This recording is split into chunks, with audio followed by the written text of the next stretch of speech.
नारियल के तेल को मम्मी के बताए हुए इस तरीके से जब से मैंने यूज़ करना शुरू किया, स्किन एकदम फेयर, जितने भी फेस के ऊपर दाग धब्बे कालापन था धूप की वजह से सब हट गया। बस ग्लो करती है स्किन और 20 साल जैसी यंग टाइट चेहरे बॉडी। पे हो गया है बहुत ज्यादा कालापन, या फिर आप स्कूटी चलाते हो और पूरी आपकी बाजू या हाथ जो है बहुत ही ज्यादा काले पड़ गए हैं, तो सिंपल सा उपाय बताती हूँ आज आपको। घर पे नारियल तेल तो होगा ही होगा, शुद्ध नारियल तेल ले लेना। इसमें हमने सिर्फ एक ऐसा इंग्रेडिएंट ऐड कर देना है जो कि एक जादू की तरह काम करेगा। फेस के ऊपर कितने भी पुराने काले दाग धब्बे होंगे, अगर आपको पिंपल्स हो रहे हैं ना, तो उस केस में भी जी हाँ, अभी आप सोचोगे कि पिंपल्स हो रहे हैं नारियल का तेल, हाँ जी हाँ, अगर आप इसमें ये चीज ऐड करके अपने पिंपल्स के ऊपर भी लगाओगे ना, तो आपके पिंपल्स भी ठीक हो जाएंगे और बाद में जो जितने दाग धब्बे रह जाते हैं वो भी नहीं रहेंगे। तो कैसा भी कालापन है, अगर आपके हाथों पे है, पैरों पे, तो वहां पे भी आप अप्लाई कर सकते हैं। बाकी फेस के ऊपर है तो आप फेस के ऊपर इसे लगाएंगे। क्या करना है, बहुत सिंपल रेमेडी बता रही हूँ भाई, ध्यान से सुनना और ध्यान से इसको यूज करना। देखो, एक बाउल में ले रही हूँ, यहाँ पे मैं अंदाजे से ले रही हूँ, आप माप करके भी ले सकते हो। 1 चम्मच की जितना हम ले लेंगे नारियल का तेल। और अब देखिए इसमें क्या हम चीज ऐड करेंगे। ये मेरे हाथ में आप देख रहे हैं, ये है हल्दी। लेनी है आपको शुद्ध हल्दी, या तो अम्बा हल्दी लीजिए, कस्तूरी हल्दी, या फिर घर की शुद्ध हल्दी ही आपको लेनी है। देखो, जितनी चीजें आप प्योर इस्तेमाल करते हैं ना, तो उन्हीं से रिजल्ट अच्छे आते हैं। तो इसलिए मैं आपको बार बार बोलती हूँ कि प्योर चीजों का यूज कीजिए। अब देखो कितनी लेनी है, ये देखिए इतनी, लगभग 2 से 3 चुटकी के जितना। अब डिपेंड करता है, अगर आप खाली फेस पे ही लगा रहे हो तो इतना सा काफी है, और अगर आपने अपने बाजू पे, हाथों पे, पैरों पे भी लगाना है तो आप क्वांटिटी थोड़ी सी ज्यादा ले सकते हैं। अब देखो क्या करना है कि अब मैं इसको अपनी फिंगर की मदद से ही इसके साथ अच्छे से मिक्स कर रही हूँ नारियल के तेल के साथ। देखो जी, ये जो उपाय है, हल्दी एंटीसेप्टिक एंटीबैक्टीरियल प्रॉपर्टी जिसमें होती है, अगर कहीं पर भी आपको रैशेस वगैरह होते रहते हैं, रेडनेस हो जाती है, दाने निकल आते हैं, तो ये बहुत अच्छी रेमेडी है, बहुत सिंपल रेमेडी है। और कई बार क्या होता है कि हमारे स्कैल्प में भी इन्फेक्शन हो जाता है, जिसकी वजह से हमारे बाल ग्रो नहीं कर पाते हैं। तो सेम यही चीज आप अपने बालों पे भी लगा सकते हो। जी हाँ, स्कैल्प में लगाना, आप अच्छी तरह से मसाज करना। अगर कहीं देखो जैसे बरसात अब आने वाली है, तो कई बार क्या होता है कि फोड़े फोड़े से निकल आते हैं हमारे जो स्कैल्प है उसमें, और वहीं पे आप देखोगे कि बाल बहुत ज्यादा झड़ जाते हैं। तो ये उपाय आप करके देखना, बालों को उगाने का भी काम करेगा। अब आपके दिमाग में एक क्वेश्चन ना आ जाए कि अगर हम फेस पे लगा रहे हैं तो नारियल का तेल लगाने से कहीं फेस पे बाल ना उगाएं। तो जी ऐसा नहीं होता है। हमारी जो फेस की स्किन होती है, और जो हमारे, अब आपने ये तो देखा ही होगा ना बॉडी पे, कि हमारे कुछ कुछ जैसे अंडर आर्म्स पे बहुत थिक से हेयर आते हैं, फेस पे तो ऐसे नहीं होते ना, और बाकी बॉडी के ऊपर भी उस तरह के हेयर नहीं होते हैं। तो आप बेफिक्र रह जाइए भाई, नारियल के तेल के लगाने से, फेस पे लगाने से आपके बाल नहीं आने वाले हैं। इवन फेस पे जो एक्स्ट्रा बाल होते हैं छोटे छोटे, उनको झाड़ने का काम करता है। अब जो बाल जहाँ पे होते हैं वहीं पे ग्रो करते हैं उस तरह से, बाकी आपके फेस पे ग्रो नहीं करेंगे। इस बात से आप बेफिक्र हो जाइए। बस आपने इस तरीके से, ये सिंपल सी रेमेडी बन के रेडी हुई है। अब इसको देखो, ये देखिए इस तरह से नॉर्मली आपने अपने फेस के ऊपर लेना है और अच्छी तरह से मसाज करना है। देखो जी, हल्दी का शगुन सबसे पहला लगता है दुल्हन को, और उसमें नारियल तेल जरूर ऐड करते हैं। हम लोग सरसों का तेल इस्तेमाल करते हैं, ज्यादातर सरसों की जो खली होती है, तो उसी से वो उपटन भी तैयार करते हैं। तो देखिए जी, इतना ये कारगर होता है, और बेफिक्र रह करके आप यूज करके देखना। जो पिंपल्स वगैरह, दाग धब्बे हैं, बस इस तरीके से आपने लगा लिया, जहां भी पर्टिकुलर एरिया पे अच्छे से मसाज करके छोड़ देना है रात भर। जब आप किसी भी चीज को छोड़ते हो ना, तो उसके और भी अच्छे रिजल्ट देखने को मिलते हैं। चलिए, एक तो हमने ये उपाय कर लिया। अब देखिए जी, अगर आपको लगे कि आपके फेस पे जो हल्दी है वो पक्का कलर उसका छूट, मतलब कलर छोड़ नहीं रही है, तो सिंपल उपाय बताऊं आपको कि आपने क्या करना, टमाटर लेना, इस तरह से कट करना, और उसको आपने फिर इस तरह से मसाज कर लेना। तो जितना भी हल्दी का कलर होगा वो सारा छूट जाता है। ट्राई करके देखना कभी भी अगर ऐसा हो जाए, और बेफिक्र रहिए, ऐसा होता नहीं है अगर आपने शुद्ध ली होगी। बाकी अगर घर की फूड जिसमें फूड कलर एडिड रहते हैं, उससे ये चीज हो सकती है कि आपका कलर जो है ना, क्योंकि खाने में भी तभी इतना ज्यादा पीला पीला कलर हो जाता है, तो फूड कलर एडिड रहते हैं उसमें, इसलिए मैं आपको भी मना करती हूँ कि वो इस्तेमाल नहीं करनी है। ठीक है जी, अब देखिए आगे बढ़ते हैं।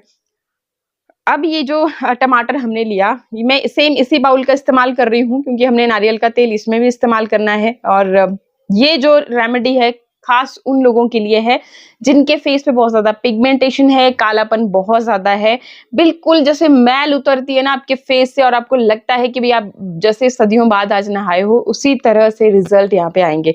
तो इसके लिए देखो आप टमाटर अगर ना लेना चाहें तो आप नींबू का रस भी ले सकते हैं, लेकिन नींबू का रस या टमाटर आप जरूर ऐड कीजिएगा क्योंकि इसमें विटामिन सी भरपूर मात्रा में होती है और जो जिद्दी दाग धब्बे हैं वो इसकी मदद से आपके फेड अप होने में काफी मदद मिलती है। टमाटर को अगर ऐसे भी आप डेली अपने चेहरे पे रब करते हो तो ठंडक का एहसास, यार गर्मियों के मौसम में और क्या ही चाहिए। तो ऐसे ही रब करते हो ना तब भी आपको बहुत फायदा इससे देखने को मिलता है। आपके पोर्स को भी श्रिंक करने का काम करता है और फेस के ऊपर बहुत ही गजब का ग्लो लेकर के आता है, पिंकिश ग्लो। तो ये मैंने आपको पहले भी बताया है। बाकी यहाँ पे मैंने ये रस ले लिया है टमाटर का। अब देखिए क्या करना है हमने, ये देखिए मेरे हाथ में है फिटकरी। ये जो फिटकरी का टुकड़ा है ना, कभी भी आप ना चुटकी भर जब आप फेस पैक लगा रहे हो ना, कोई भी फेस पैक आपने लगाया, बेसन का लगा रहे हो, मुल्तानी मिट्टी का लगा रहे हो, कुछ भी ना, तो उसमें 2-3 चुटकी आप यूज करके देखना। मतलब ऐसा करना, हाफ फेस पे लगा के देखना जिसमें आपने फिटकरी डाली है और हाफ में देखना कि जिसमें आपने नहीं फिटकरी लगा रखी है। आप खुद ब खुद डिफरेंस देख पाओगे कि आपकी जो फिटकरी वाला हिस्सा होगा ना वो बिल्कुल एकदम क्लियर साफ हो जाएगा। इतनी पावरफुल होती है ये, गंदे पानी में भी आप एक बार घुमाओगे ना तो पानी आपका एकदम साफ हो जाएगा। तो इतनी फायदेमंद है। तो ये जो फिटकरी है इसका आपने लेना है पाउडर और लगभग 2 चुटकी के जितना इस तरह से पाउडर, बहुत ज्यादा नहीं लेना है, बस इतना सा ही आपने लेना है। ये भी हमने ऐड कर दिया इसमें और इसको हम इस तरह से मिक्स कर देते हैं, रख देते हैं साइड में। बाकी अगर आप फिटकरी गुलाब जल के साथ यूज करते हो तो ये भी आपके जो ऑयली स्किन वाले हैं उनके लिए बहुत फायदेमंद है कि आपने इस फिटकरी को लिया, एक बाउल में रख के इस पे गुलाब जल ऐड करके आप उस थोड़ी सी देर उसको घुमाएं या फिर 1 मिनट के लिए छोड़ दें, फिर उस पानी का भी आप इस्तेमाल कर सकते हैं इसमें गुलाब जल का। लेकिन मैंने यहाँ टमाटर के रस के साथ इसको अच्छे से रख दिया। ये मैंने इसलिए पहले रख दिया साइड में ताकि देखो कई बार क्या होता है कि हम खुद से कुछ भी तैयार करते हैं ना तो बिल्कुल फाइन नहीं बन पाता, मिक्सर जार में या कुछ भी कूट के कुछ भी करते हैं ना तो नहीं फाइन पाउडर तैयार हो पाता है। तो अभी ये क्या होगा कि एक तो सॉफ्ट हो जाएगा, घुल जाएगा, इसमें बढ़िया से डाइल्यूट हो जाएगा। ये चीज का आप भी ख्याल रखें कि अगर दरदरी फिटकरी ली आपने, जोर से रगड़ रहे हो तो आपके चेहरे को वो नुकसान पहुंचा सकती है। इस चीज का भी खास ख्याल रखें। अच्छा जी, अब देखिए अब क्या करेंगे हम इसमें, ये जो हमने पहले ही तैयार करके रख दिया सॉल्यूशन, इसमें अब हम सबसे पहले तो जाएगा जी 1 चम्मच मेथी पाउडर। जी हाँ, मेथी पाउडर इतना ज्यादा फायदेमंद है स्किन के लिए। जिनको भी fine line, wrinkle, skin loose पड़ रही है, भाई फिटकरी का यूज इसका फिटकरी का तो यूज करिए ही करिए, बट साथ में आप मेथी दाना का इस्तेमाल करना शुरू कीजिए। आपकी स्किन ऑटोमेटिकली जो है ना यंग होती चली जाएगी। तो पहले तो मैंने ये ले लिया। सेकेंडली मैंने क्या लिया, ये है जी मसूर दाल का पाउडर।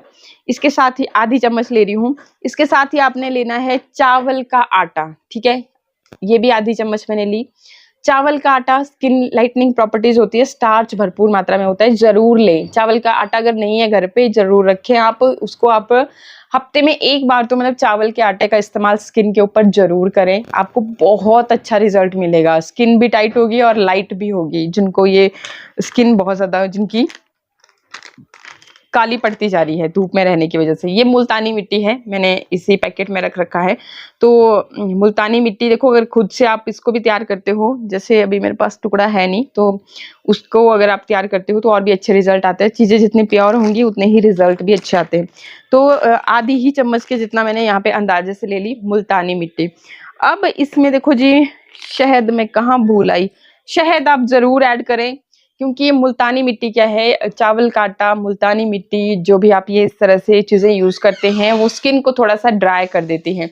तो आपने इसमें शहद जरूर ऐड करना है। शहद ना हो आपके पास तो आप इसमें ग्लिसरीन ऐड कर सकते हैं। बाकी शहद और ग्लिसरीन ऐड नहीं भी करना है तो भी दिक्कत नहीं है, यहाँ पे हमारे पास ऑप्शन में है नारियल का तेल। तो मैंने ऑलरेडी इसी बाउल में लिया था जिसमें था ऑलरेडी नारियल का तेल, लेकिन आधी जैसी चम्मच में फिर से ले रही हूँ। और अगर आप कभी भी आप मुल्तानी मिट्टी का पैक बनाते हो तो ड्राई स्किन वालों को हमेशा उसमें कुछ ना कुछ इस तरह का मॉइस्चराइजर जरूर ऐड करना है, ठीक है। बाकी थोड़ा सा मैं इसमें एलोवेरा भी ऐड करूंगी और आप चाहें तो जितना आपको जरूरत महसूस हो रही है, मतलब हमने इसमें टमाटर का पल्प ऑलरेडी डाला हुआ था, जितना महसूस हो और इसमें लिक्विड की उतना आप इसमें एलोवेरा ऐड कर सकते हैं। ठीक है। एलोवेरा या फिर आप टमाटर का जूस इस तरह से निकाल करके इसमें ऐड करें और इसका एक बढ़िया सा थिक सा जो है ना पेस्ट आपने बना लेना है। थोड़ा सा मेरे को और महसूस हो रहा है तो मैं इसमें गुलाब जल ऐड कर दे रही हूँ। तो ये देखिए इस तरह से, देखो जब आप खुद से चीज़ों को यूज़ करना शुरू करते हो तो इस तरह का प्रॉब्लम नहीं आती है। आप खुद ब खुद चीज़ों को एक्सपेरिमेंट करना शुरू करते हो, आपको पता चलता है कि कौन सी चीज़ सूट कर रही है चेहरे पे, कौन सी नहीं कर रही है। कौन अगर एक चीज़ नहीं है तो आप दूसरा ट्राई कर सकते हो। नेचुरल जो इंग्रेडिएंट होते हैं ना सारे ही सबको सूट नहीं करते, तो ये आपका काम है कि आपको कौन सी चीज़ सूट करती है कौन सी नहीं, ये फाइंड आउट करना। अच्छा, तो ये पैक बन के हमारा हुआ रेडी। अब देखो जी, अगर आपने इस हफ्ते बिल्कुल भी स्क्रब नहीं किया है तो आपने पहले इसको इस तरह से सर्कुलर मोशन में मसाज करते हुए, ताकि जितनी भी डेड स्किन है ना आपको चेहरे से हटा लेनी है, उसको रखने का कोई फायदा। जब डेड स्किन हटेगी तो न्यू सेल्स आएंगे और आपकी सॉफ्ट एकदम चमकदार जो स्किन आएगी और बाकी जो कालापन होगा वो भी आपका निकल जाता है फेस के। ब्लैक एंड व्हाइटेड जो होते हैं आपके चेहरे के ऊपर, नोज एरिया और चिन एरिया पे मुझे स्पेशली होते हैं, तो यहाँ पे इस तरह से आप लगाएं अच्छे से, इसको हल्के हाथों से मसाज करते हुए। बाकी फिर आपने एक बढ़िया थिक सा इसका पेस्ट इस तरह से लगा लेना है अपने चेहरे के ऊपर बढ़िया से और फिर छोड़ देना है इसको सूखने के लिए। जब सूख जाए तो एक चीज़ का ध्यान जरूर रखें कि ड्राई पैक को इस तरह से रगड़ते हुए उतारने नहीं लगना है, कभी भी ये गलती मत करें। आपने पहले गीला कर लीजिए अपने फेस को और फिर उसके बाद हल्के हाथों से, जैसे हम अपना फेस वॉश के बाद अपना चेहरा धोते हैं उस तरह से आप पानी डालते हुए धोइए।